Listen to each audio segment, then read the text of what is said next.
You're watching Cable 2.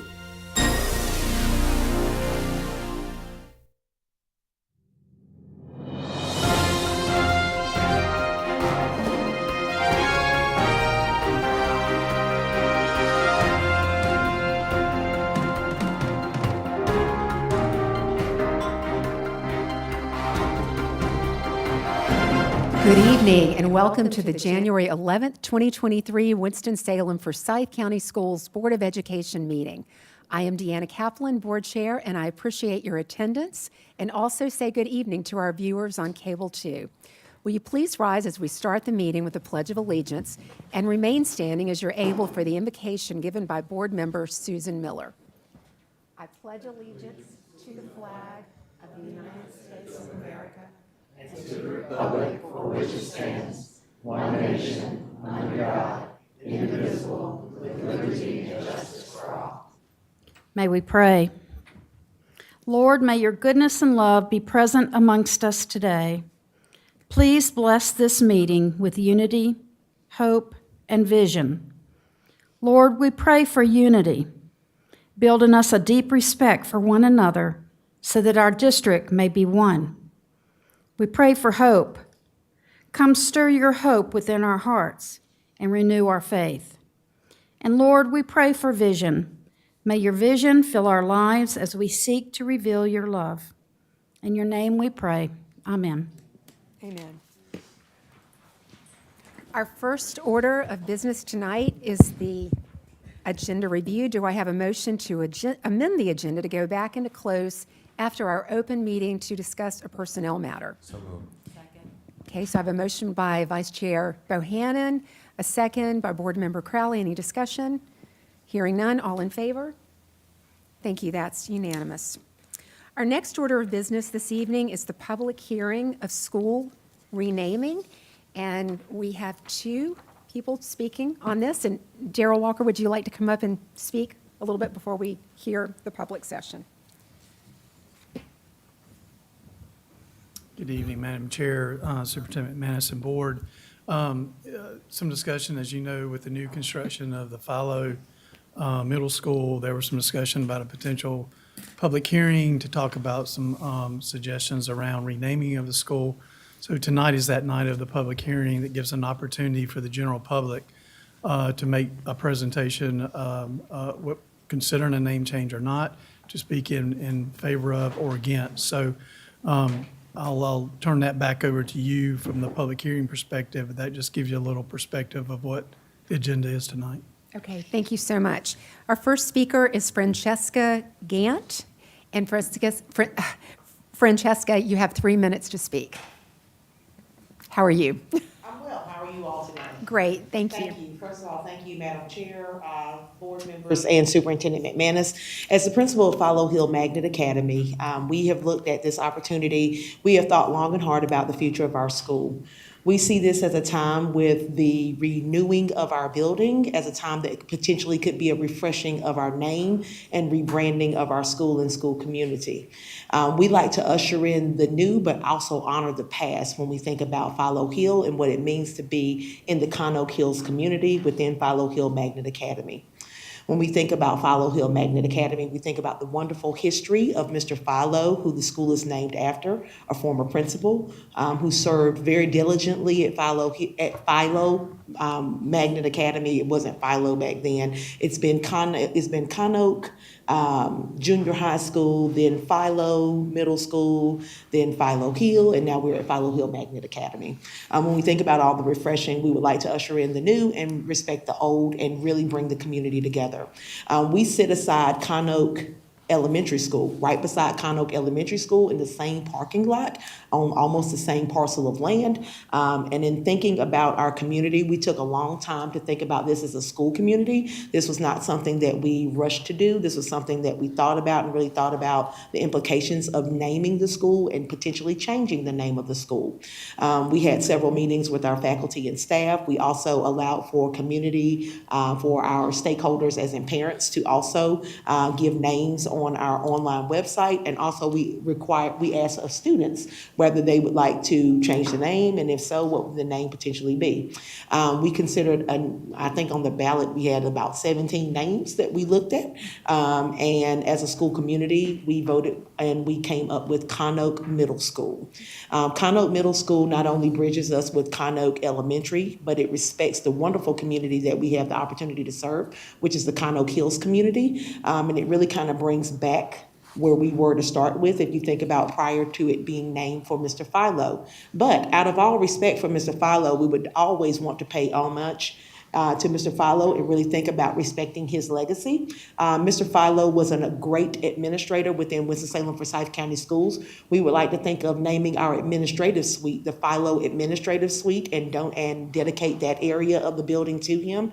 If the school were to be optioned, that the name would change. We always want to honor Mr. Philo and his legacy within Philo Hill Magnet Academy. And if the school was to rename, that's what we would like to do. We would like to post his portrait up that we have of him that we definitely saved, and we're going to put up in our new building, and we would like to honor him with the naming of that facility within potentially Conoke Middle School. So thank you for your time today and your consideration. Thank you. Next, Carolyn Highsmith.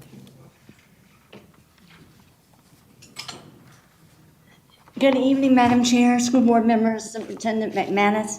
I'm Carolyn Highsmith, president of the Conoke Hills Community Association, and I'm also on the Follow Hill School Improvement Team.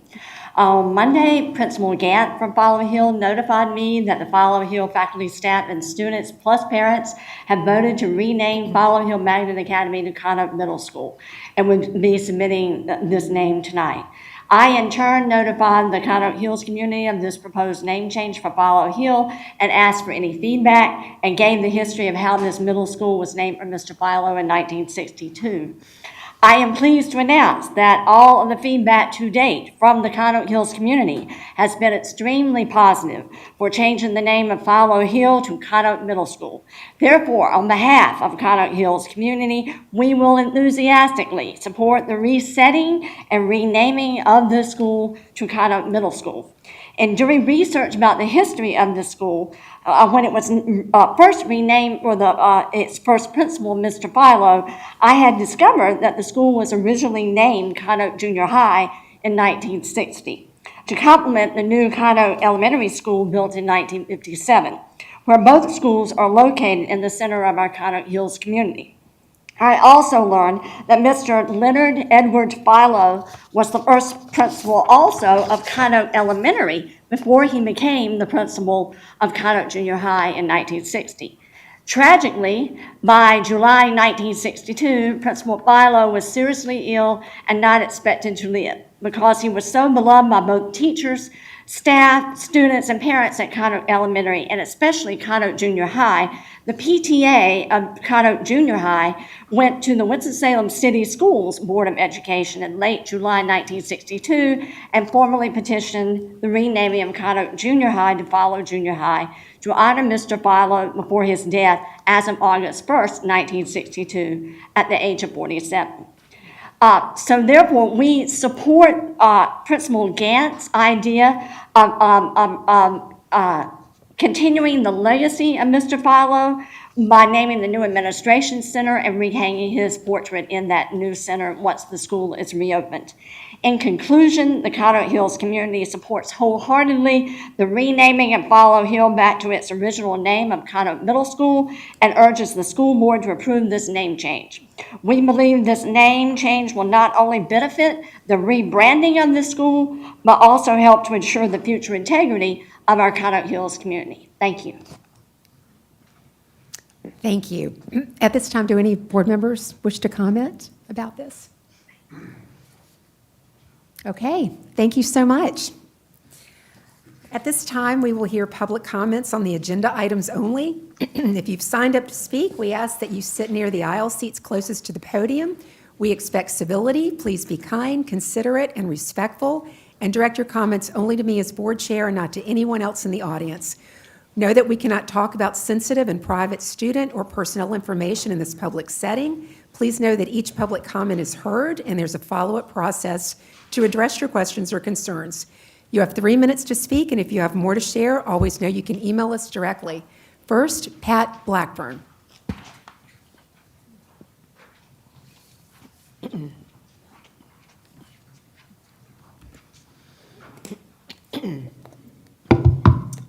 Hello, good evening. I wanted to speak on the agenda item G, which is the revision of policy 6144. I am a mom. I happen to be a retired North Carolina public school teacher and a public school advocate. I am also the national chapter director for Moms for Liberty, and I'm a proud member of the local Forsyth County Moms for Liberty chapter. I love children, and some of my very best memories come from the classroom when I was teaching children here in North Carolina before we moved our family to Florida. After we moved, I spent time being a mom and a volunteer in our schools. I became the president of our local education foundation. I have dedicated my life to education, to children, and public schools. I am a public school advocate. And I say that because I want you to know why I am here today.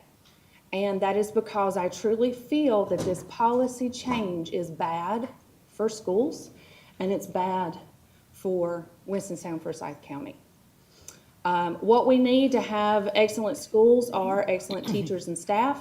We need parental involvement, and we need community and citizen support and involvement. I also know that this is in America, and we have a representative form of government that we democratically elect to represent us. We have this right to direct your work because we are the stakeholders and the funding source for public schools. I believe around 60% of our state budget goes to public schools, and we pay local taxes on top of that. Not only that, but the quality of life in our community is directly affected by the quality of our public schools. I was dismayed to read about the proposed policy change that disenfranchises the citizens of this community. The proposed language further limits the ability of citizens to take an active role in the schools that directly affect us. I would ask that you vote no to that change. I know the General Assembly passed legislation last session in an effort to let parents know what their rights are. There's nothing in that legislation that requires school boards to cut grandparents, concerned family, and citizens out of the process for challenging controversial material. This seems like a power struggle between this board and the General Assembly. Please stop that. I know teachers and parents here in Forsyth County who have issues that they would like addressed, but for whatever reason, they are afraid to stand up and speak out. We at Moms for Liberty will be their voice. So if you do decide to go forward with this policy revision, we do have parents who are members who will stand and be the voices for the teachers and for the parents who are afraid to speak out. But please do the right thing and vote no. Thank you. Thank you. Deborah Troxel.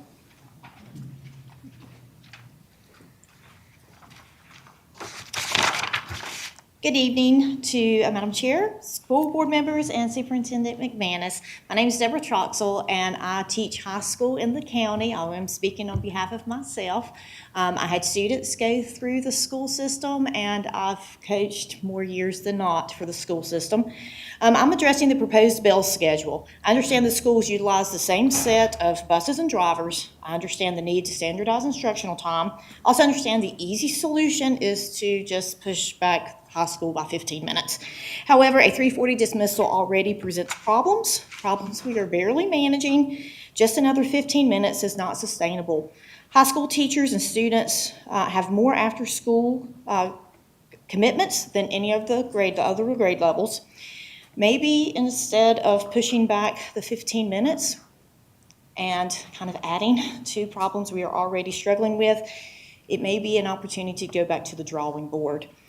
I would propose first not to push us back 15 minutes. Second, I would love an earlier start time. Many of my high school students work after school, and getting out of the parking lot safely and to their workplace by 4 is already a struggle. I've already had one student tell me today that he lost his job because he could not get there by 4. So by pushing the school schedule back, not only can they not get there, they're going to lose hours, they may even lose job opportunities. Second, pushing back athletic practices and therefore also games means that students are getting home already at or after dinner time. And I know just another 15 minutes doesn't seem to matter, but it really does. My athletes were devastated at the idea of another 15 minutes later. This impacts 843 students at my school with another about 100 band members. And that's not including drama and after-school activities and ACE, and I think somewhere over 50% of our students are engaged in after-school activities. And while students do not like getting up early, every student I spoke with today would prefer a 7:45 to 8:15 start time rather than the 3:55 dismissal. I have this cutest little boy in class, and he's engaged in school, he likes learning, but I would not count him as a school kind of kid. And he was like, oh, please, no, not 3:55. He says, I'll get here at 7:30 if you just do not make me stay till 3:55. It just feels overwhelming to them. So this may be a good opportunity to shift the whole student schedule back to the way we were. It was so good. With high school students getting out earlier, they could get their younger brothers and sisters off the bus, they could provide daycare and maybe some after-school care. Please don't make me stay to 3:45. Thank you. Thank you. Patrice Hayes. Good evening. I'm also here to speak about the school bells proposed schedule. I'm a teacher at Moore Elementary School, and we are one of 6 or 7 schools, I can't remember the number, that would start school at 9:10 in the morning. And for elementary, that is very, very late. We have a lot of kids who attend before school programs, and some of them get dropped off about 6:30 to 7 o'clock. That means could be 2 to 3 hours of them just up, doing nothing. I mean, in a before school program. Some of them haven't even had breakfast. Some of them are with family members waiting to be dropped off because parents have to be to work by 7 o'clock or be to work by 8 o'clock. And that's time where younger children, when they're bright and early in the morning, we can get more into them as far as teaching them and letting them learning. They're more engaged. By 2 o'clock, it's a struggle with my second graders. It's a big struggle to get them to stay focused and engaged. And in the afternoon, when we dismiss at 3:15, we have kindergartners, second graders, some even fifth graders in the lobby waiting to be called for their car riders already asleep because they're tired. Their brains can only do so much. They're young. So just please don't do 9:10. I think it's a great idea to have us all have the same instructional minutes. That is great because I didn't understand why some schools had more time than others, and I think that's also would affect test scores and stuff. So I think that's great having us all have the same amount of instructional minutes, but 9:10 is entirely too late for elementary school to start and 3:55 to get out, especially with buses. Sometimes we don't leave because we're a magnet. We don't leave the school until 4:45, 5 o'clock, waiting on the bus. So, thank you. Thanks. Thank you. Jenny Easter. Good evening. I wanted to speak up as president of Forsyth County Association of Educators and thank you publicly for pushing option C for our calendar out to the public and letting parents and students and staff vote. And we obviously see that is the most liked schedule, and that is the schedule that educators have advocated for years since the General Assembly took districts' ability away to make the decision. So I think this is a great step in setting precedents, especially for large urban districts. And I feel like we're really unified in that decision, and we're working together to make sure that the schedule is set up to affect our students and our educators in the best way possible and end the first semester before Christmas and start fresh in January for the second semester. And I know that there has been pushback about this being so last minute and vacations have been made, But we know, educators know, that we have families all the time take week-long vacations during the school year when it's not so great. So this being the beginning, I think we can all agree is a fine time to miss if they can't be rescheduled, but should not be really the reason you don't vote for this, because overall this is affecting thousands of students in a positive light instead of a couple vacations here and there. Not to say that that's not important family time, but I just hope that we go through with this vote tonight and really show the rest of the districts in North Carolina that we know what's best and we're taking the steps to make that happen. So, thank you. Thank you. Katie Sonam Lee. Is Katie? Oh, there you are. Okay.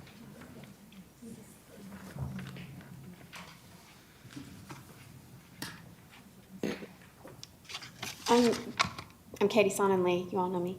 I'm a parent in the district. I have two kids, one in elementary school and one in middle school. I wanted to echo what Jenny Easter said about the schedule. Yes, this summer will be a little tricky, right? But it's one summer, whereas we can move forward knowing that, like, our kids, even my middle schooler who's in 6th grade and usually is like whatever about school, doesn't stress about stuff with school, but he was really stressed about coming back from the break and having tests or check-ins or whatever he needed to do. So I think it would just be really nice. For one summer, we'll be a little wonky, and then we'll be on the right track. I would ask that next year, maybe we try and make the schedule earlier, so when we are planning vacations, we have more lead time. And I think that would also help a lot of the after-school providers and summer camp providers, like Imprints Cares. I know it's a big one. Some of those, they've already planned their summers. So this is going to mess them up a little bit. Again, it's just one summer. It's okay. We want to do what we can, because I think as a working parent, we really rely on them. Like, my kid just aged out of Imprints, and I'm like, what do I do this summer? I have no idea. But we really need them, and we need to make sure we're working in partnership with them. And also, I just want to make sure that we're thinking about summer lunch and how that would be affected, because that's a really, really important piece for students, is the nutritional piece. And then for the bell schedule, it's really hard. There's 55,000 students, and I don't know how many staff, and you can't make everybody happy. I understand that it's really hard, and I don't know that I have a perfect solution. I don't know that anybody does. I will say, I know the person talking about elementary school, they're tired. But I have a middle schooler who right now is going out for the bus about 6:45, and his time would get bumped 30 minutes earlier under this schedule. I mean, it's cold, y'all. It's dark.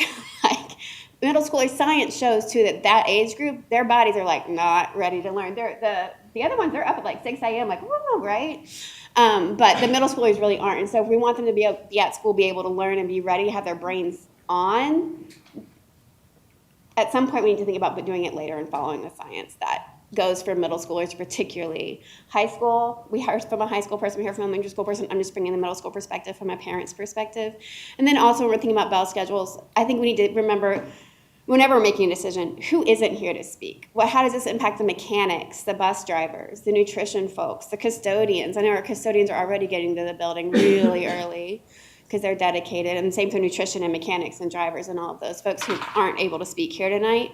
How is this going to impact them, and how can we make it work the best we can for the district? And also think about who could be unintentionally harmed. How does this impact students and families who are already struggling, who need that breakfast before 9 a.m., who have trouble with childcare, who don't have their own transportation, so the buses are really, really, really crucial for them. There we go. Thank you. Our next order of business is discussion items. First, Lauren Richards, Chief Operations Officer, will discuss the 2024-2025 academic calendar. Good evening, Board Chair, members of the Board, and Superintendent McManus. So we presented a couple versions of calendar options for the 24-25 school year in December to the board members. And this evening, we are coming back to you to share with the survey results of publishing those calendars. So before I show those results, I just want to quickly go through some of the slides from December to just lift up the North Carolina general statute around calendar rules for school districts, the 215 work days, and the minimum requirements for instructional hours. Additionally, that statute talks about standardized start and end dates and defines those clearly in that statute.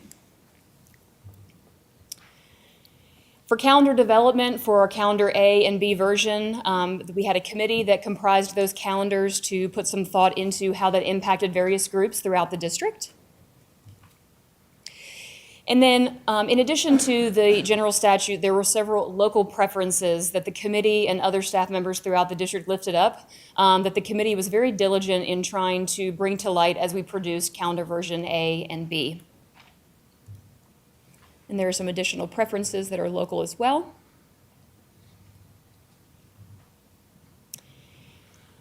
We placed on this presentation the workplace descriptions also, maybe a little bit different than other districts, but we refer to our reserved days as RT, reserved for teachers, RS, reserved for schools, and PD for our professional development related to subject matter.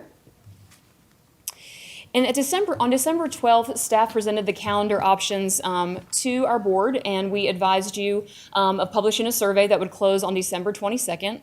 During that meeting, board members asked us to prepare a version C that would show an early start calendar that would coincide somewhat with the Forsyth Tech Community Calendar that is an early start that would allow students to finish first semester before a scheduled winter break.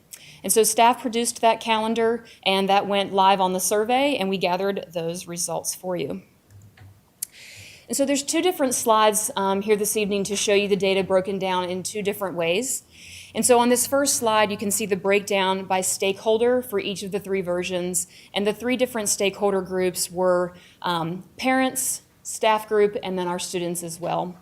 And you can see the three different color codes here in case it's small on the slide. Blue is calendar A, the reddish color is calendar B, and the yellow orangish color is calendar C.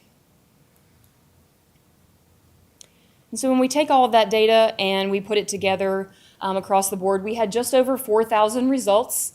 That is a small representation for the size of our district. But we had over 4,000 results. Over 2,500 of those results were in favor of version C. And then you also can see the data for the blue in version A and the data for version B. And so some of the things that staff considered in preparing version C for the board was we wanted to make sure that we shared this evening some of the things that take place when we're going to make a conversion to that early start calendar. It was said earlier this evening, but we are shrinking our summer just a little bit, right? So year one, there are some things to think on. And when we look over those things, we have 11-month staff members. And so 11-month staff members start August 1st. That would not change.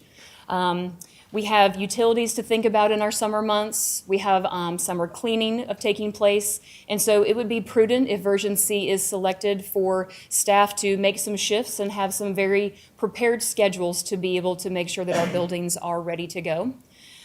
There's also consideration for our summer programming, summer meals, making sure that there is still an offering for our students during that time that we aren't in school, but shifting that. And so year one, there is quite a bit to be done, and that would essentially right-size itself as you would continue through a potential early start calendar.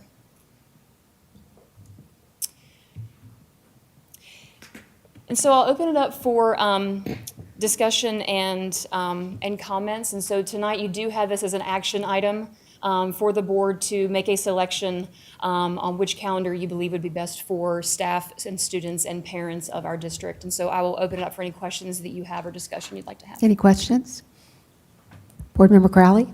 Yes. When we originally discussed possibly adopting an earlier calendar, we had mentioned it for the 25-26 school year, the way I understood it. So it's kind of surprised me that we're talking about it for this coming fall.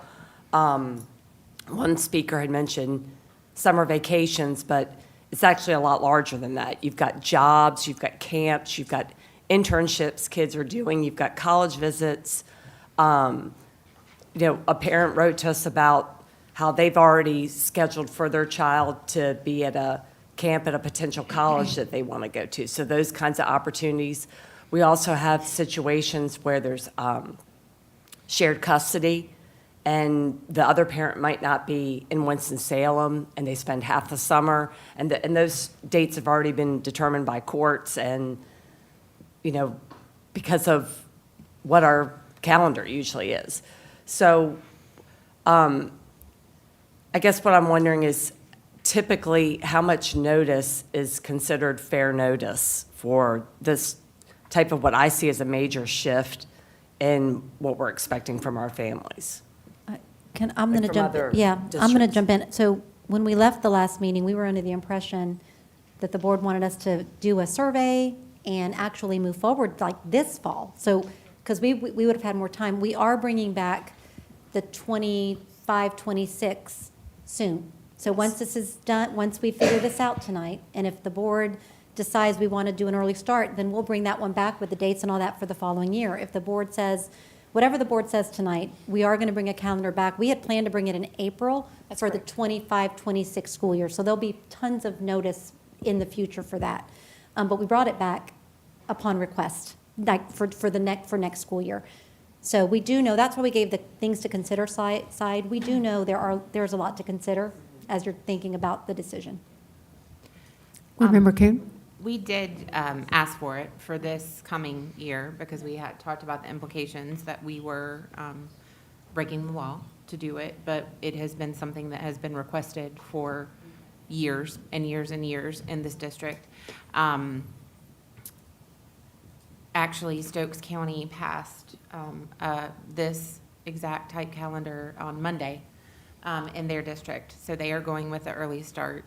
And you know, it seems to be a trend that is becoming more favorable across the state because it is. I've heard some of the same arguments, and I've read a lot of emails today. I haven't responded to everybody, but I have really tried. And I understand that pulling the Band-Aid off, it's going to hurt, and there may be some challenges and some struggles, but some of the arguments for it that I have heard are some that I have seen in my own house are kids not going back stressed after Christmas break or holiday break, winter break, concerned about testing. And we don't have to think about learning loss. And those are things that I think are important and that we need to consider as well. Board Brown Gafer? This is something I have been talking about for a while. And just retiring in August of '21, this was on the mind of most teachers. And most teachers wanted to finish before the semester ended because it is so difficult to come back after break and actually try to do any kind of learning and review in those 3 weeks. It's impossible. And the kids are already not ready when they come back. So I would highly ask all of my fellow board members to please vote for version C.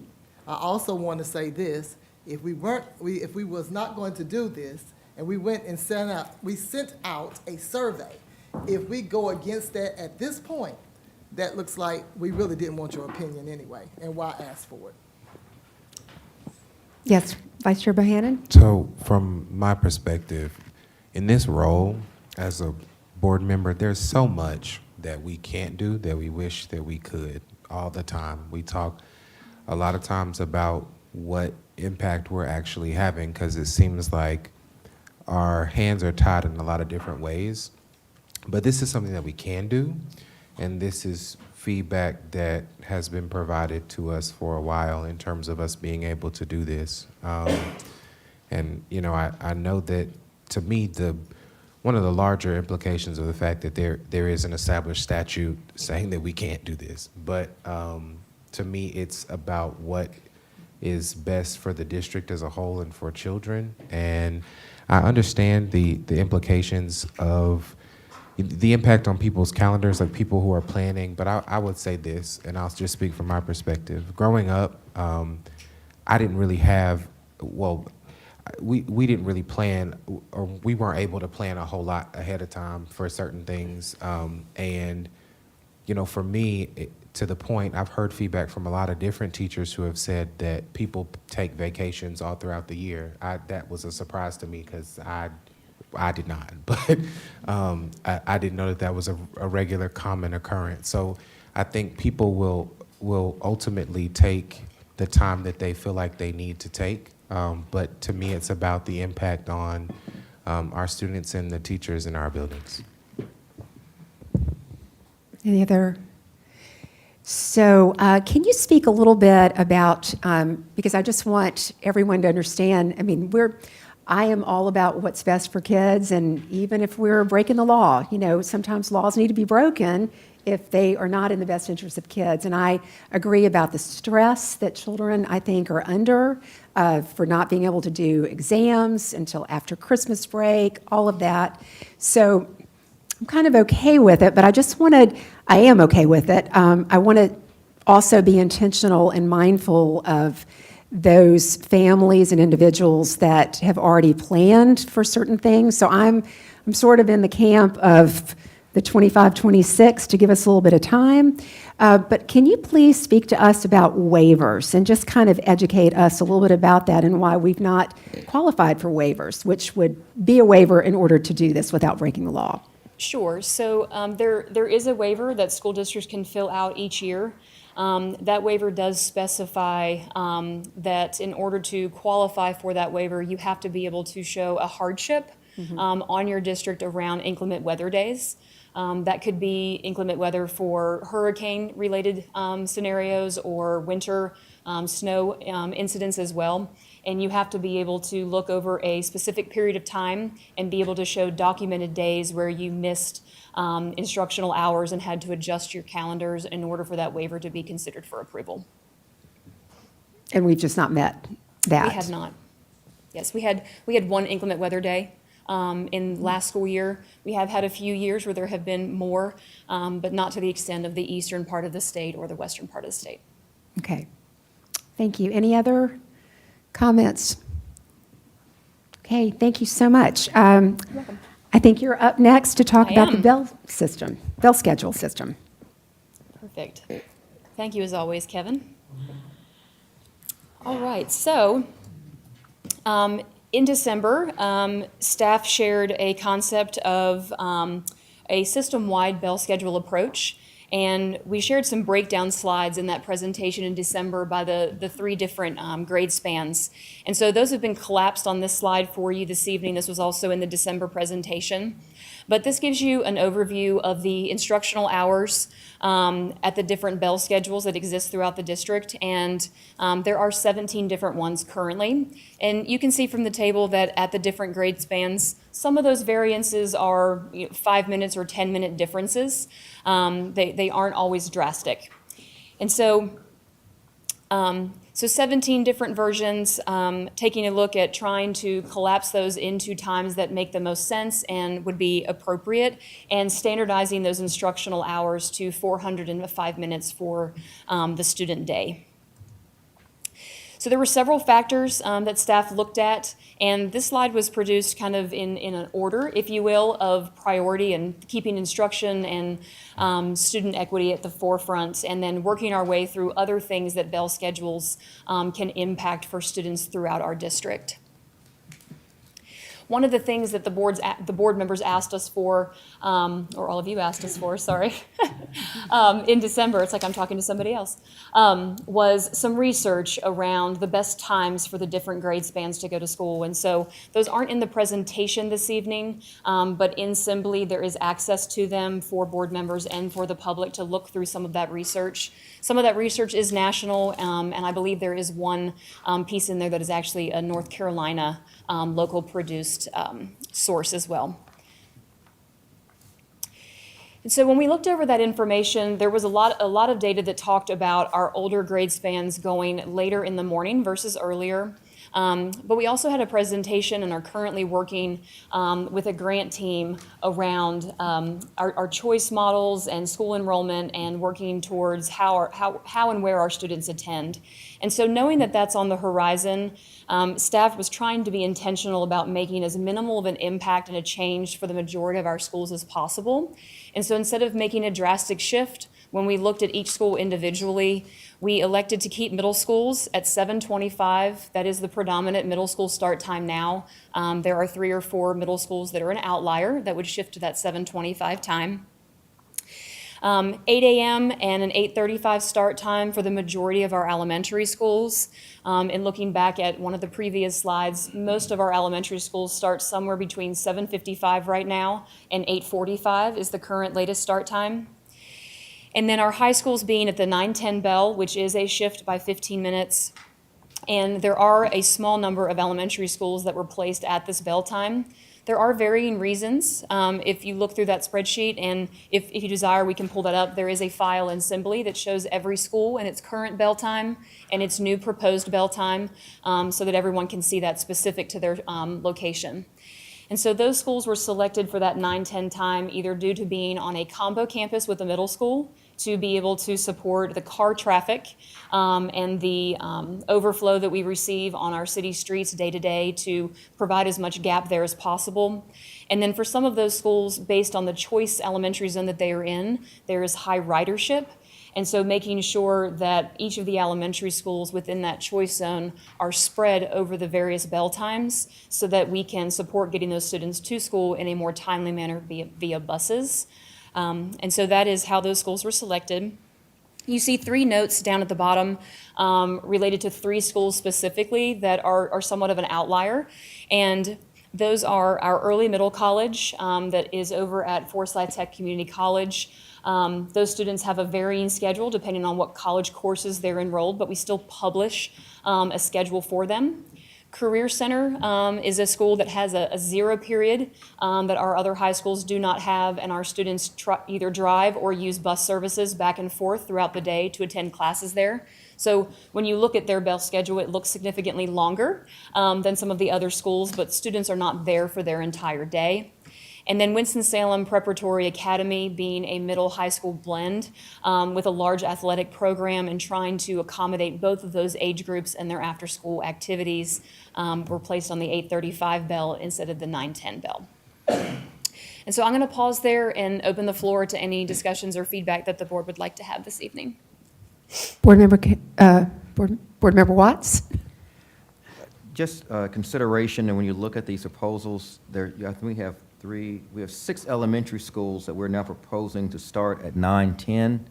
Is there any way that we can look at readjusting those? That's really a late start time for elementary students. Can we find a way to twist that or adapt that for those 6 schools at all possible? I would say that if that is the outlier for the board and was an area that you wanted us to look at, but we're supportive of the standard 4, that we could potentially look to see if there were some accommodations that we could make, whether that be combining a bus route, if you will, or working towards trying to accommodate in some way that might look different for all 6 of those. Vice Chair Bohannon? For me, it's the high school piece, and I get because 15 minutes is not a lot of time on paper, but I think there are implications of that, and the emails in my inbox kind of spell that out, and also I know from my perspective as a former high school student myself, where the end time was 3:40. There's a difference between 3:40 and 3:55 and what time you have to be at practice. And if band practice starts at 4 and that's now pushed back, then you get out later and you get home later. And it doesn't seem like a lot of time, but there are implications to that. And I guess I also know we have been having conversations about when is the best time for high schoolers to start. I'm not sure I'm kind of sold on the later part of the day, but I think at least right now the 9:10 and 3:55 is a little I'm not sure how comfortable I am with that. Board Member Kane? I have, I agree with Board Member Bohannon on, I've heard from several students who reached out from the high school level And, you know, we oftentimes think that kids are thinking about athletics when they reach out, but several of these were concerned about their after-school jobs and how this would impact them being able to work and not work just for fun money, but to support their families. And that concerns me when we look at the timing of high school. And then in the flip of that as well, our athletics, it is, when we talk about away games, there are students who miss time already in their fourth block or fourth period or end block, whatever it is, to go to away games. And this is going to make them lose even more instructional time. So if we're going to look at those implications, there are those, we're losing more instructional time by pushing them out further. On the flip side of that, when we look at elementary school, I think there's another impact there because our elementary school teachers have a different responsibility than our middle and high school student or teachers do when it comes to student kind of how they're involved with the students, because they have to be there when they get out of the car to the time that very last bus leaves. And so they are inundated with little people that whole entire time. And so we think on paper it's only about 15 minutes, give or take, but in actuality it is more time. I know that we need to do something, and I have said that I know that we need to do something. However, I feel like we are impacting things in the wrong way, and that we need to do a different shift somehow. And I have heard that in various ways from many stakeholders. Board Member Crowley? Yeah, I guess my concern was where the research doesn't seem to be translated into this table, and that adolescent and high school students needed to start later. Yet we still have middle school going at, dark 30. So that's a concern of mine, and definitely the high school kids. I would really appreciate seeing them out no later than 3:45. So that's 10 minutes off. If there's a way to adjust that by 10 minutes so that they can be out and, get to their next thing, whether it be sports or a job or taking care of younger siblings at home, I think that would be a good move. Okay. Board Member Watts? So oftentimes when we're dealing with complex issues, sometimes we have to think outside the box. So what I was thinking, a proposal that I would like to suggest is perhaps we get I know we've done this before, but a very detailed, comprehensive committee of students, parents, teachers, stakeholders, central office staff, but have a outside facilitator to conduct this meeting so we can really begin to analyze. Because I don't want us to, and I say outside because I want someone that's totally neutral, that they can look at all the data and hear all the pluses and discussions, and then maybe we can find a way to get to a win-win consensus on this bell schedule. Because I think there's ways to tweak it, but I also want to hear from as many people as we can and find a way to have an independent facilitator from Forsyth United Way or Forsyth Education, Forsyth Promise, some other group that can say, look, I've got no ownership in this. I'm here to facilitate this meeting, hear from all parties. And it may take a 2-day workshop or meeting, but I think we can find a way to get there without just kind of looking at this as is. Can I ask a Board question? member? Yeah. Real quick, I'm sorry, just a question to make sure, taking this down. Would that be to determine times of the day, or would that be to agree to the fact that we want everybody on the same amount of instructional hours? For me, I'm saying Yeah. just let it flow, to see where it flows. So I would not want any constraints or restraints at this point. Let's see where the conversation flows, and it may develop into that. Just a Okay. thought. Board Member Kuhn? I wanted to I love that idea, Board Member Watts, but I wanted to address something that Lauren mentioned, that we are in a grant process to look at how we are doing our zones and all of those things that could potentially affect bus routes and things like that. However, that is a 2-year out process, and if we need to do something different and more specific right now, I think it would be, it's okay to do something now and then maybe have to change it again.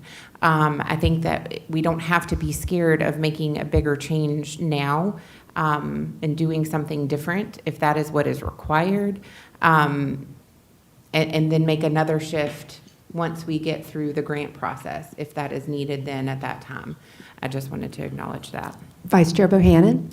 Thank you. Madam Superintendent, is it your opinion that all of our schools, elementary, middle, and high school, like we do need to get to a place where the minutes per day are kind of consistent across the board? I think so. Even if we didn't, I know the changing in levels, I don't think you're going to make that like tonight. I think that is something you definitely need to start talking to people, or you could, and see what happens. But the getting to the same time of the number of minutes, I think, is honestly what school systems, that's being a school system. And can you speak to the Charlotte Mac, about their minutes and what a difference it made? They're at 415 across the board. And I know I don't know when it was they made that move, but they made that move years ago. And so, we're just taking up to what our highest school was. High schools were at 405. So we just thought, well, let's take everyone up to that place to try to get consistency in number of minutes across the whole school district. So again, it's almost like two things. It's, do we want to get consistent on the minutes? Obviously, at some point, we'd love to get to 4 schedules.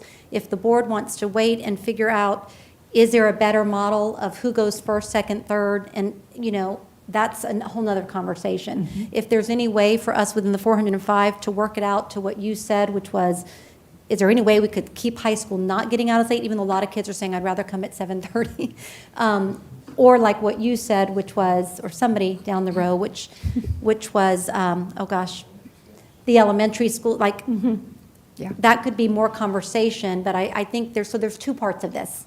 And either we want to make one decision about should we get on a consistent and then work out the other details, or should we wait altogether? It's really up to the board to decide. I think we're just trying to get to a place that we are, we start to become more in our district as a school system versus a system of schools that everybody, having that many schedules of 17. I'm not sure how you get to that place as a school district, but that's where we are.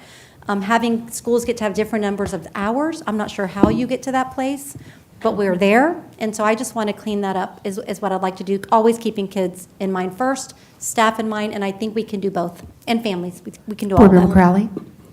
Yeah, I like the idea of the consistency of minutes, but not grade to grade. So I don't understand how we could think that a 5-year-old would have the same endurance as a 17-year-old in the day. Having sub second grade and knowing that after 2, everybody was either in tears or in trouble, okay? And sometimes the in tears were the teachers. I just have a hard time seeing some of these kids who truly were barely hanging on till that bell. And then to say they should have the same endurance that, and if we're increasing instruction at the high school level, and they already have 1.5 hour long classes, how does that? We're not increasing the instruction? 405 is the same what high school is at now. They're in for Okay. 405 minutes a day now. Okay. Well, So- and I guess, and sorry to get out, but I think, wouldn't it also, to the point about sort of endurance, and I think a lot of that also has to do with sort of what you're doing during the day. So if your day is chocked full in elementary and sort of in primary, if the instruction is everybody sit still and pay attention, then yeah, you're going to be burnt out by lunchtime because you can't get a bunch of 6-year-olds to stay still for an hour, let alone 3.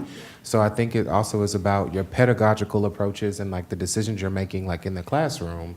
You can have a school day that's 405 minutes, but that doesn't mean you need to be lecturing to 6-year-olds for 405 minutes. I think it's about the composition of the school day. And maybe we sort of are connecting this to the conversations we've had about school and sort of what types of environments we want to create in schools. Maybe it's about, maybe this is another, I don't know. I just feel like it's about if you don't want kids to be burnt out at the end of the day, you kind of have to look at sort of what you're doing in the classroom to contribute to that or to not contribute to that, if that makes sense. Board Member Kuhn? I'll agree and just disagree with that, Board Member Bohannon, because I believe that, yes, when kids are engaged in the classroom, it keeps things moving and they aren't just sitting there. But I will speak to my own 4th grader who has a teacher that keeps them engaged, working in groups, very involved, and she is still done at the end of the day. It is not always about what they are doing. It is about the developmental piece of their brain that they can only take in so much, no matter how it gets put in there, whether it is through learning in a fun way or if it is sitting and being lectured at them. I see it every day with my children. I see it with other people's children. I'm not a teacher, but I hear it from the teachers that I know, and I know a lot of them. I see it when I go into the classrooms. And my child loves to say this, they are built different these days. And I don't know if it is because we have allowed them to have technology too much. I don't know, but they literally are burnt, whether they are having fun with their work or they are sitting there staring at a computer. They're burnt. So adding more time at the elementary level does concern me. Board Chair. Yes. I've had my hand up for a I'm long sorry, time. I'm sorry. First of all, I agree with what Board Member Watts said. I do think we need to go out and talk to our stakeholders, because I don't think that was done before we came up with the bill schedules that we have. So we do need to go out, however the way we need to do it. But at the same time, while we're looking at that, I think we need to look at all of it. I think we need to look at being consistent across the board of how many minutes all elementary schools get, all middle schools, all high schools. Not saying elementary needs to have the same amount of time as high. But I've said this before, and I know many of you all don't agree. I would like to look at high school being the first on the bill schedule, and then elementary, and then middle being last. I know that there's all kinds of documents and all kinds of studies out there, but I think we are not looking at the end result. I have taught high school for the last however many years of teaching with the system, and what I found was we are not preparing our older students for life. We are preparing them, we're not preparing them for life, let me say that. When they leave high school and they go into the workforce, they are unable to wake up on time to get to a job. They are unable to wake up on time to go to school as far as college classes. And I have seen that that's where we have had a lack. Our students are coming back and not finishing school because they'll say, I couldn't get up, I couldn't, And I understand in college you have that option to have later classes, but we are preparing people for the future. And we've got to stop coddling our high school students. And I would like us to look at that as all of it in total, looking at the high school going first, elementary second, middle school last. Board Member Bart? Yeah, I think all of us, well, at least a couple of us agree with Board Member Watts, that we definitely need the right stakeholders around the table to create a system-wide bail schedule, because right now, of course, we all got just bunches of emails to not vote for this. But I think if we get the right stakeholders around the table, and also it's vetted by parents, students, teachers, then I think we can move forward. But probably right now, I don't think I can move forward with this. So. Board Member Watts? Board Chair, I'd like to make a motion that we table this bill schedule discussion until a later date, once we can gather more information. Second. So Dion's not in the room right now, but I think that motion would be more appropriate when we get to action item. Correct. Okay. Yes. Okay, any other discussion, questions? Okay, thank you. You're welcome. So next is the discussion of the 2016 bond project digital marquee bid results. And Nick is not here, so Darrell Walker will be presenting it. Thank you. Thank you. Good evening again. This item is around the consider approval of a contractor to install marquee signs at some of our bond projects in the 2016 bond projects that related to, you see in front of you tonight, we have received 3 bids, and our low bidder is Greenbelt Construction at $422,910. You may ask, well, why they're not sign companies that did this, because there's a lot of electrical work and brickwork and things of that nature that go into this. So most of these are our general contractors, and so this is the item before you tonight. Again, these are 2016 bond projects. I do think I need to say that staff-wise, we are looking at how we go back to all schools. We have some rezoning issues we have to deal with, and we have noted those. And so we are working on a plan that we'll come back to you at a later date for the remainder of schools in the district. Any questions? Thank you. Okay, thanks so much. So the next order of business is our action items. First, consider approval of school renaming from Philo Hill Middle to Conoke Middle School. Do I have a motion? Move to approve. Do I have a Second. Second. Okay. So I have a motion by Board Member Crowley, a second by Board Member Warren Coon. Do I have any discussion? Hearing none. All in favor? Thank you, and that is unanimous. Congratulations. It's a great name. Next, consider approval of the 2024-2025 academic calendar. Do I have a motion? Motion to approve calendar option C for the 24-25 school year. Second. Second, I'm sorry. Okay, so I have a motion by Board Member Kuhn, a second by Board Member Brown Gaither, and Vice Chair Bohannon. We'll take 2 seconds. Do I have any further discussion? Hearing none. All in favor? Okay, so we have, in favor, we have 1, 2, 5.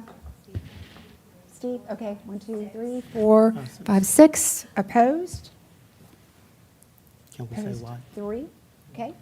Can we say why? Never mind. Can we say why? Motion passes. Huh? Next, consider approval of the proposed bell schedule. Do I Board have Chair, I'd a, like to make a motion that we table this discussion okay, Second. To win.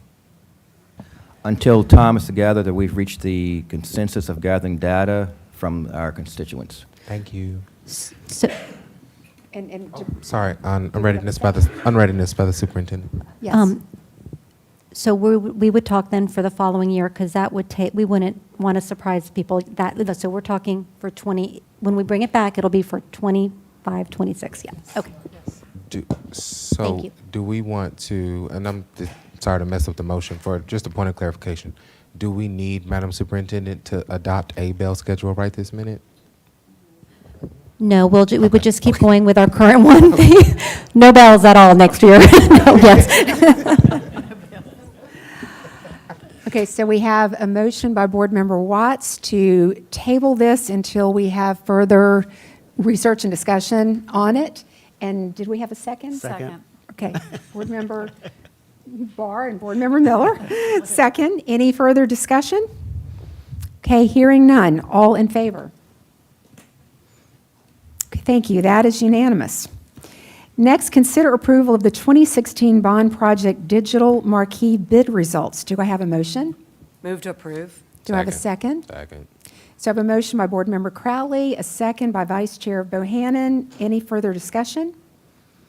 Hearing none, all in favor?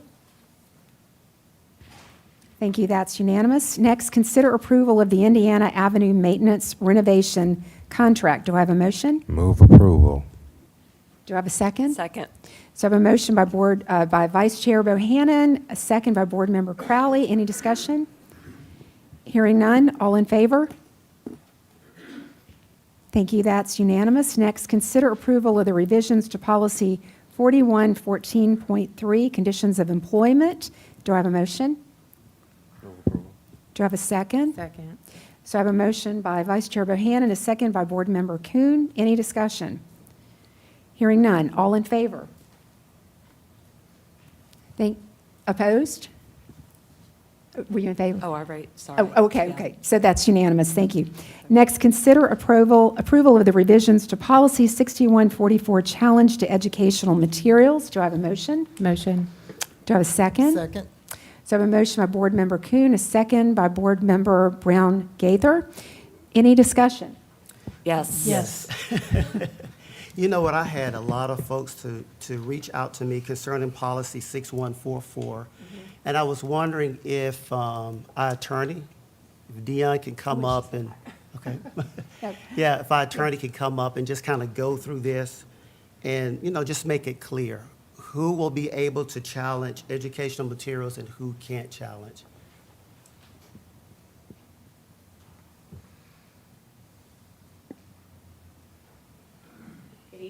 Board members. So to the question about who can challenge educational materials, under the old policy, it was members of the community, students, parents, and staff.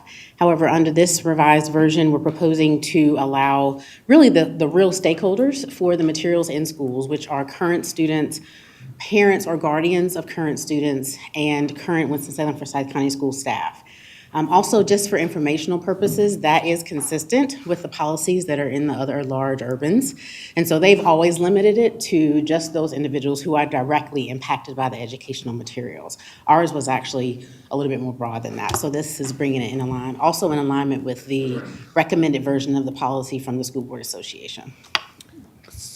Just a follow-up. So for a student, so if there was a challenge brought on behalf of a student from a guardian, would that person, and I know this might be a process we haven't worked out yet, but would that person have to, how would we verify guardianship or that person is the actual guardian of a child in the district? So that if an individual does have a challenge, the first step under the policy is to go to the school, and the school would provide them with a copy of the policy as well as a form to submit that. And so the school, once they get the form back, would just have to verify that the person is actually listed in Power School as the parent or guardian. And we certainly acknowledge that there are other individuals who have guardianship over children, such as aunts, uncles, grandparents, et cetera. So the school would need to flesh that out. And if it was a challenge that came from someone who wasn't the parent or guardian, then the school could, of course, say, thank you for this information. Let me communicate with the parent of that student and see if this is how they'd like to proceed. Okay, and then this is different from a parent who may want an alternative lesson for their child. Maybe not a challenge to the actual material itself, but maybe a decision that, like, I don't want my child to read that book. Can my child read another book? This is a different process than that. Yes, so parents could opt out of a particular lesson or a particular book or something like that, kind of individually. They don't necessarily want to challenge it system or school-wide, but they could always opt out of that particular book or assignment or something for their child if they choose to do so, or activity. Okay, thank you. You're welcome. Any other board member Crowley? Yeah, one of our community goals is about engaging all of our stakeholders.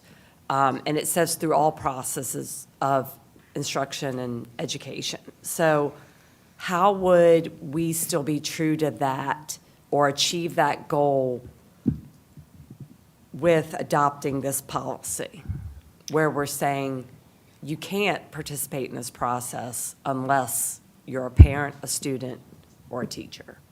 Not even board members, correct? Board members cannot participate in this process. Well, that's because ultimately the decision could come to the board to make a decision about it.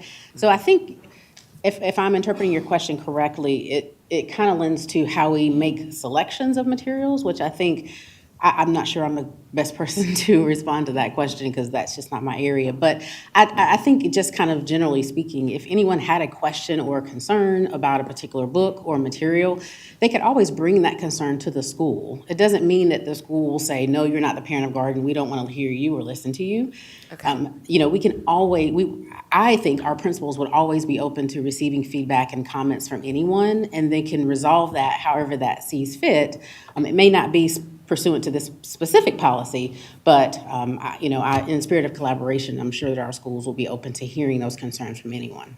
And this really applies more to filing a formal complaint against materials being used in the classroom. So That's there correct. are still avenues that the general public can be heard. And, I mean, they can come here and speak. Yes. They can email us or question the school directly. Absolutely. All right, thank you. And Deanna, I don't know if you guys can pull up the actual policy code 6144, so people can see it, but if you can't, that's okay.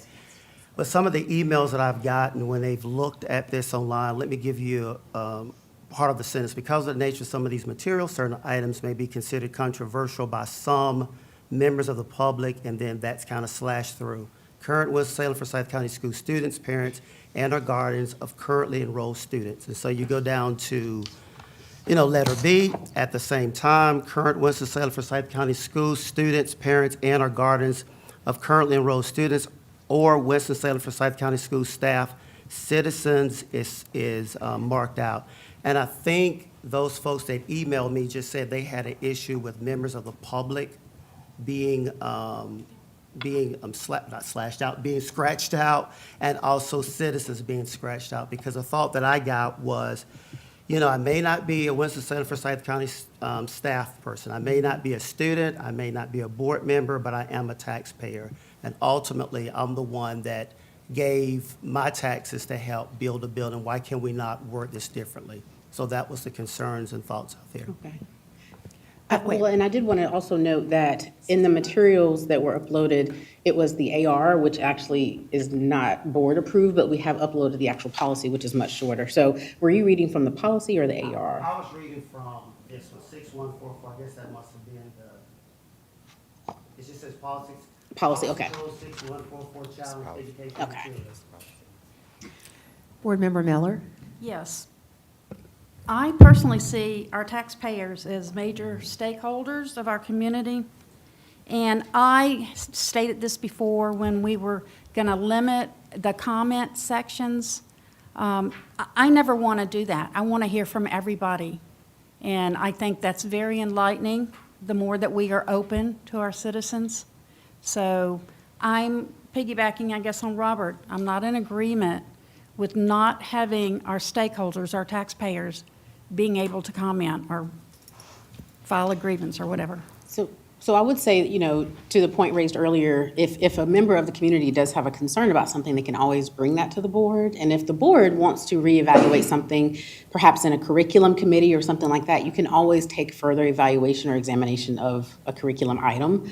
So there are avenues, maybe not as formalized as what's in here, but there definitely are avenues for you to hear from and consider feedback from the community about educational materials. Yeah, but this has been perceived as we don't want their comments. Well, That's the perception in the community I from some of the people that I okay. heard from. Board Member Kuhn? I very much value voices. And when we talked about the public comment thing, I very much supported having public comment. I think when I think about this, I think about the students and the teachers that are in the classrooms and the parents and the guardians of those students who are in the classrooms. And I'm sorry, I don't remember your name, but I think you were the first person that spoke, but made a very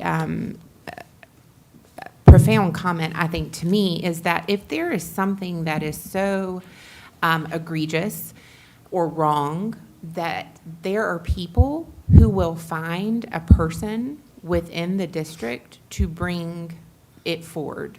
I don't think that we need outside folks who do not have an actual vested interest in what our students my student, your student, this other student are doing, because they are not actually actively engaged in our school. If our teachers feel like they cannot be upfront and actually bring forward concerns, that concerns me. And I would love for someone to come talk to me. But I believe that they are somebody they probably could talk to that would bring that material forward on their behalf. So I don't feel like anyone is being limited in that way. I also believe people can come and speak public comment. They can send emails. They can go and talk to a principal or a teacher themselves. So I don't believe anybody is being cut out of the process and that they're not valued. It's just they don't have the ability to file a formal complaint.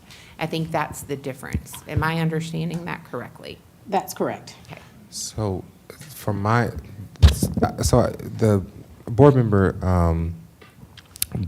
I think I've heard a couple board members mention sort of this in relation to, our conversations about the public comment period, and I think that's actually a really interesting point, because as a result of people coming and utilizing the public comment period and bringing to this board's attention certain materials or books that they thought were utilized in our classrooms, we have as a board said, Madam Superintendent, can we take a look and see if these books are actually in our libraries, or where these books are being used, if they're being used in the classroom in actual lessons. I think to the point and the concern about people's responsibility or taxpayer citizens, every taxpayer in this county has a right to come to these board meetings and to utilize our public comment period to bring concerns to this board. They also can reach out to us directly to express those concerns, and we follow up on those concerns. If we are good stewards, and we are actually serving our constituents, that's what we should be doing, because the people that pay taxes into the school system are more than, just the parents of people in the school system.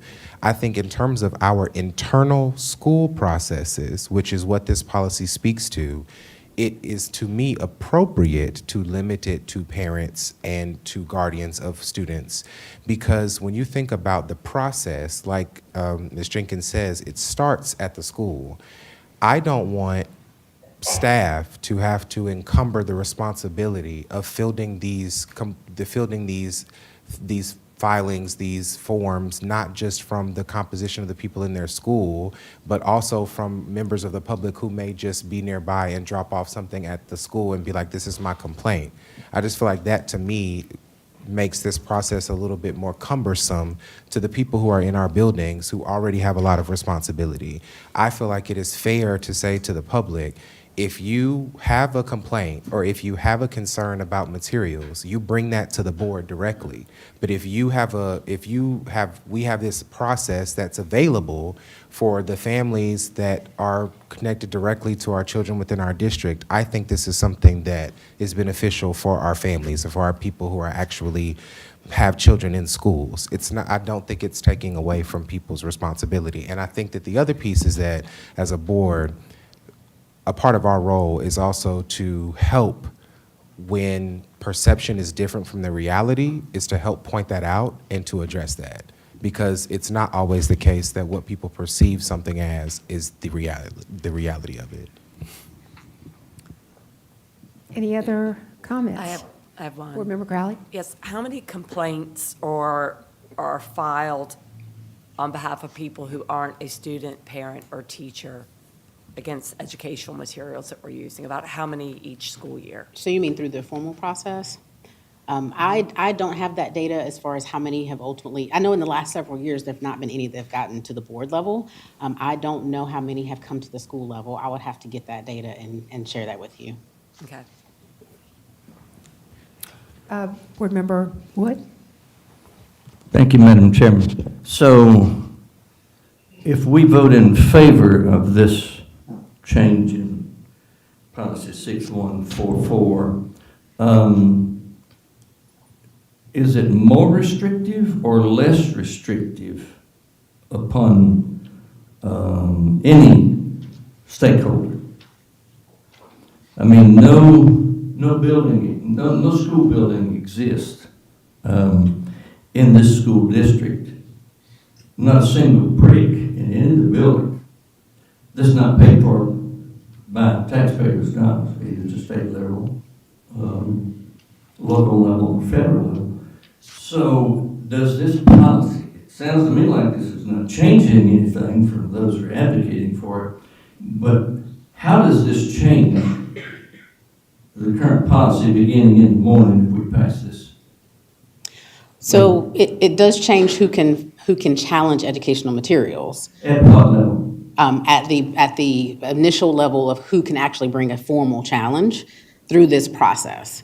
That is probably the biggest change as far as a substantive, to your point about more or less restrictive. It does narrow the scope of who can bring a formal challenge. Aside from that, the changes to the AR actually reflect a process that we believe is a little bit more robust in reviewing materials, and it kind of broadens the scope, I believe, of who will actually review the materials, because it proposes an intermediary, I don't even know if it's the right word, an intermediate level of review at the district, and the AR flushes out the different categories of people who will be a part of that committee to review the material. So it's actually a little bit more of a robust review process, but it does narrow the scope of who can actually bring a formal challenge at the school level. And you know what, I guess my question, this will be my last comment, but I don't think I can support this as it is written.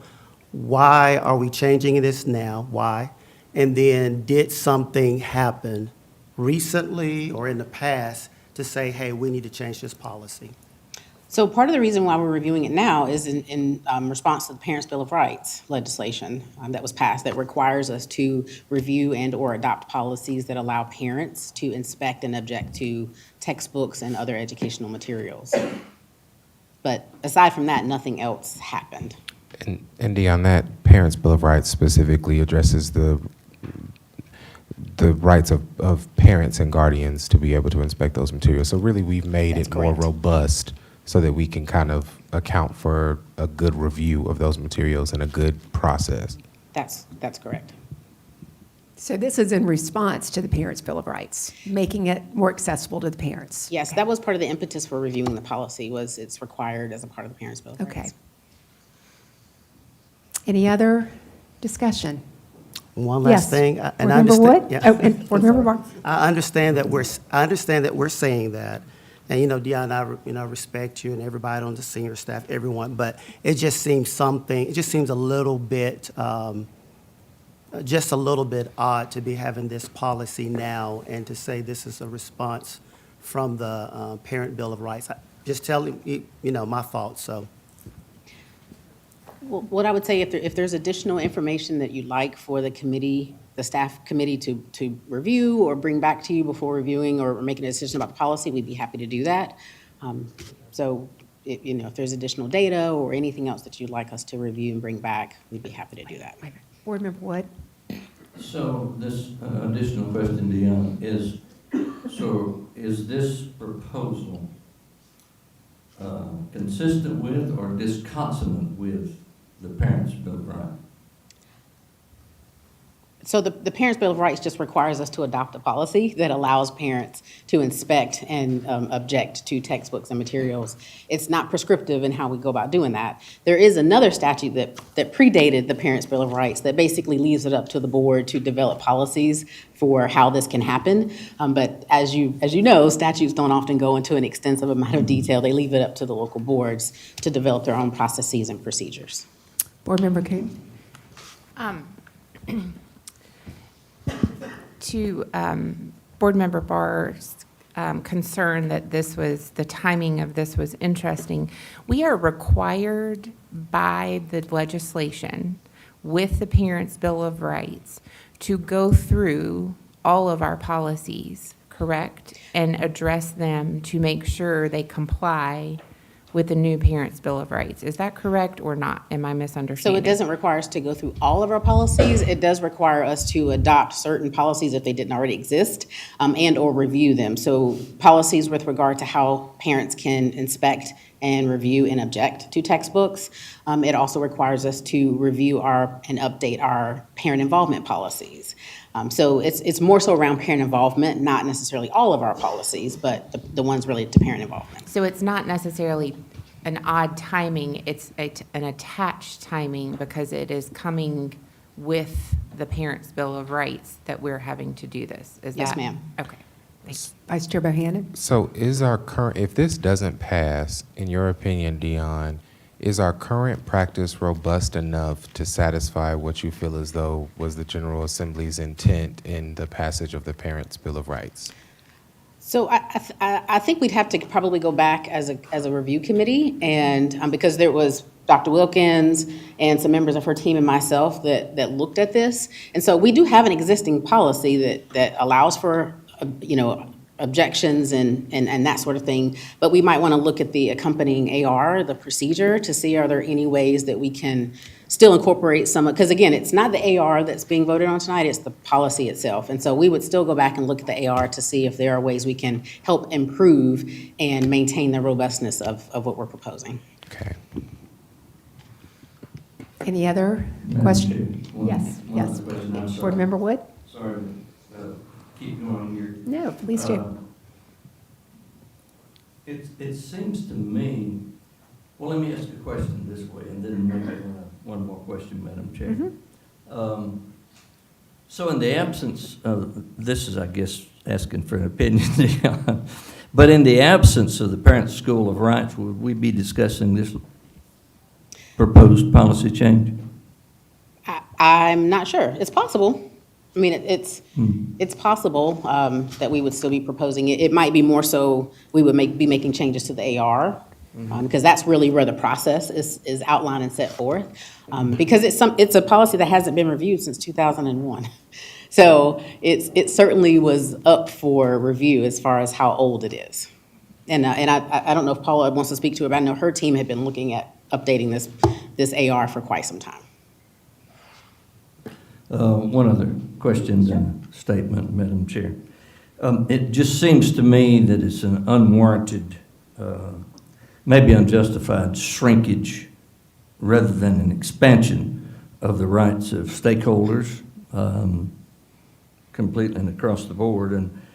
And in the interest of transparency and accountability and opposing disenfranchisement in any way, I'll be voting against it. Just want to let you know, Madam Chair. Thank you so much. Thank you. Any other questions, comments? Okay, so we've had motion, a second, discussion. So for consider approval of revisions to policy 6144, challenge to educational materials, all in favor? Okay, opposed?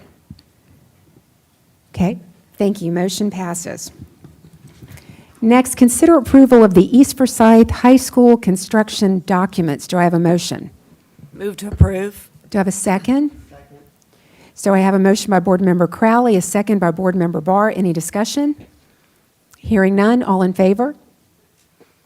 Thank you, that's unanimous. Our next order of business is the superintendent's update. Thank you. So first slide this evening is that it is School Board Appreciation Month. And so board members, I think that dialogue is exactly why we're appreciating you this evening. So each of you have a gift that we've given you. So I hope that you enjoy. We appreciate you all. We know that, you know what, this is not a full-time job, but I think it becomes that. So I know with all your preparation and everything else. So we do appreciate you and coming here, making hard decisions, and always keeping our kids first in your decisions. So thank you. Thank you. Yes, thank you. Choice magnet application, that timeline is ending on the 26th. We've been sending lots of information out about that. So just to keep that front and center, the 26th will be the last day for applications. Inclement weather process, I added this tonight, and I have Jonathan, and I know this was not a planned discussion item, but I did add this just because we're approaching the weather season. I mean, we weren't expecting rain and wind, but we could be very, in the near future, expecting snow or ice or things like that. And so I wanted to really quickly, and allow Jonathan to come up if necessary. Yep, we are looking. We were looking at tomorrow afternoon, potentially. There were some things, and Tuesday, potentially. So we're keeping close eye. But Jonathan and his team, they do weekly weather briefings with the National Weather Service. That's how it all starts, to kind of keep on the radar what's coming. And then the frequency of the meetings they're more as we get closer to a potential inclement weather condition that we need to address. 2 days before that, we meet together. Jonathan's still keeping in touch with emergency management. In this last week, he was in touch with emergency management, fire, had patrol out during the evening to make sure there were no changes that would occur. But anyway, all of that leads up to when we finally make a decision. And so our goal, and we started this 2 years ago, our goal was really to try to make the decision the day before so that parents, families, every staff have time to make adjustments to their plans. And so our goal with a weather emergency, and usually sometimes it's not difficult to do. And so 2 years ago, we said we really want to do this by 5 o'clock, like the day before, 4 o'clock if possible, so that we can send out a message no later than 6. That gives people time to plan for the next day. In some cases like this past week, things changed later in the day. The governor announced something different, so that was a later one, but that is not our goal with weather emergencies. It really is the day before so people can plan. I think it was 2 years ago that it was Martin Luther King weekend where Monday, I can't remember, I don't know if we on Monday we had to call, and then the whole week we were out that week. So I'm hoping that's not another occurrence this week, Martin Luther King Day. But anyway, so Jonathan, again, continues to consult, and those decisions are made. I will tell you, regardless of the decision that's made, even on Thursday morning, or Wednesday morning, no, Thursday morning, Tuesday morning. Oh my goodness. Monday night was when we called. Tuesday we were off. This was for Wednesday morning. We have staff that goes out at about 4:30 in different parts of the county to make decisions about should there be a delay. And if we ever have to call something, even at the last minute, we will, but that is really not our goal. Our goal is to always be kind of on the side of just err on the side of safety, even if the call ends up being a bad one. That's happened. I come from Florida, so there were lots of hurricane calls, and the day was sunny the next day, I will tell you. But anyway, it's always about erring on the side of safety for our students and families. And so that's the process. I don't know if the board has any questions you may want to ask Jonathan. Come up to the middle to ask him about real quick. We have time. I was just going to ask you, when are we making up that, are we making up that Tuesday? So that is, we need to discuss that. Right now, we haven't made that decision. We wanted to wait like one more week and see if there's anything that happens next week and bring that back to the board. Okay. What will end up happening on the makeup is if there's one day and we're like that we have to call, we have the days for makeup scattered out between now and the end of the school year. Mm-hmm. So you don't have to make it quickly because we still are over the minutes required by the state. And so the board always has the right to say, we're not going to make up the student day, but staff still has to account for hours and things like that, but we're not going to make up the student day. So there's always that option, and we've used that in the past if we did not need to. So we're not making the decision yet to have that day happen. We would know that very soon, though, if we were going to use the first one. I think we're leaning towards waiting till the other ones that are coming later. But again, that may change. Let's see what happens next week, and then we may have to make an adjustment on that. But the board would be making those votes as we move forward. Okay.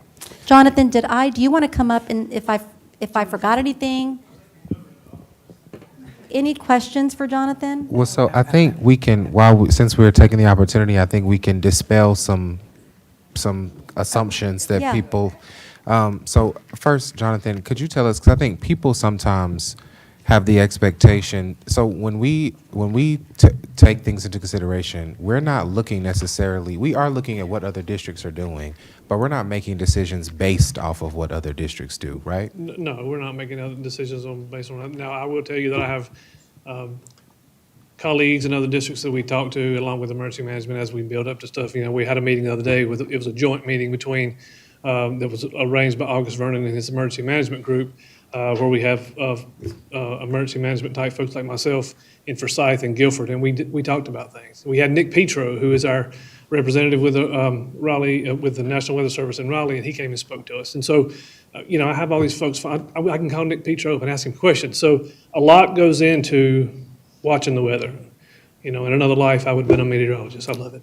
But I think that as we're already watching the storms, I told in cabinet this week that watch Tuesday. We're still watching Tuesday, but it comes and goes. So I'm actually hoping for snow. Tricia does not. I love the snow. The aftermath is like, Jonathan, really quickly, Jonathan, tomorrow afternoon, because we had said we were watching that, and that was going to be a later in the day. Can you give an update while we're here? Because we have not mentioned anything about tomorrow afternoon to our public yet. So originally, as of our meeting with emergency management this past week, Nick Petro said that the storm coming Friday looked a lot like what we just saw, as far as the middle bars as it was coming up the coast and heading towards the Great Lakes. But it looks like right now that wind, it will be after school is out, after the 5 o'clock hour. So I think we're safe. There's much less rain. It's going to be much quicker moving, so it's not going to be as much. Now, the Lord could change that. But as of right now, that's the way it looks. Any other questions? Thank you. Question, but just the overall view that a lot of times people look at their own particular area.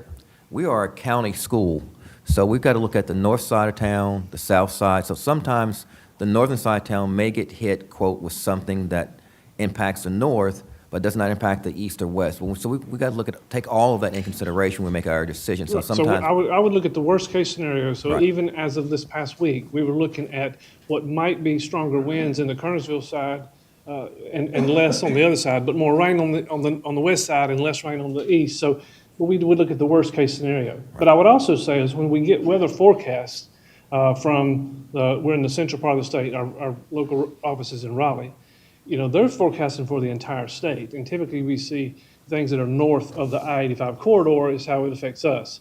But when we're looking at it, I would have to get to our weather forecasters and say, which part of the central Piedmont are you talking about? Is it us or is it the east? And so we Well, I would just look bring at up the potentially, a worst lot of case. times when we're dealing with the snow issue, some parts, the south side may get, quote, 0. Why are we not in school? Well, it's a county-wide decision that impacts all. So we've got to make sure that we all understand that. That's not just where I live, but we are a county, and we are Forsyth County school system. So we can't say, close down this part of town, leave this part open. We've got to do what's best for the county. It's on a Exactly right. We would look for the whole county, yes. And this is just me being me. At no point is the board involved in making closing decisions. Is that correct? I can say that the board is in no way involved in making decisions other than to be notified of the superintendent's decision. Yes. And I will say this, and this was not part of this thing, but I would say that this is, I never thought when I took this job that social media would be such an impact on what we do. And so we see that with school threats, where some student or someone somewhere will post something, and it will grow to this great big threat that really probably does not exist. We still look at it. But for the first time, we're now seeing social media impacting our weather, because we have amateur meteorologists, much like myself, who've created a Facebook page and will sensationalize the weather to make it look like we're going to have 75 to 85 mile an hour winds on Tuesday, when that was not the case. And they were posting that on Facebook, and it drove up the anxiety of the storm. Now, the storm was bad, but it was in our minds what's going to be so much worse than it really was. And Jonathan, would you mind being the one to comment on social media groups I would. Well, to let them know? I will not. What I would say, I'd like to. this is how I handle social media. Me personally, I always comment and then delete it. But I want to see how it looks before I click send. So that's the way I do it. Any other questions? I support that motion. I'll take one for the team. And I want to thank you, Mrs. McManus, for just being so efficient and texting us as soon as you found out. You said you went straight to the car and texted us. I was sitting in a meeting that night, a community meeting around literacy, and the phone, Jonathan's calling. It's probably like 8:30, 8:35, and I'm like, oh, darn it. I got to get up. And I knew something had to have happened. So, yeah, so Yeah, but thank you all for the response. And yeah, again, we're going to make the decisions as quickly as possible. That one was later. But we were really trying to make the best decision for our kids and families and safety first. And so as we get more information, we make the decision. But Jonathan, thank you, because I'll be honest with you, I ask 1,000 questions, and Jonathan, gives me the answers and reaches out to people with expertise. And so thank you, Jonathan. Thank you, guys. Thank you. And last but not least, my final slide is about Martin Luther King Day. He has so many quotes I love. I love this one: "The time is always right to do what is right." And so, in honor of Martin Luther King Jr., our students and staff, Monday is a holiday. And so we wish everyone a great holiday weekend, and remember why this day is celebrated, and all the work that Martin Luther King Jr. did for social justice and civil rights. So thank you so much. That's it. Thank you. Our next order of business is consent agenda. So first, we have consider approval of the general personnel report, consider approval of the November 14th, 2023 Board of Education meeting minutes, consider approval of the November 28th, 2023 Board of Education meeting minutes, and consider approval of the December 12th, 2023 Board of Education meeting minutes. All five. Okay, so we have a motion from Board Member Crowley, a second by Board Member Kuhn. Any discussion? Hearing none. All in favor? Thank you. That's unanimous. Our next order of business is announcements. January 23rd, 2024 will be our next regular meeting of the Board of Education. Before we begin our section of our meeting, when people can comment on almost anything, let me say to our Cable 2 viewers, thank you for watching. This will conclude our broadcast.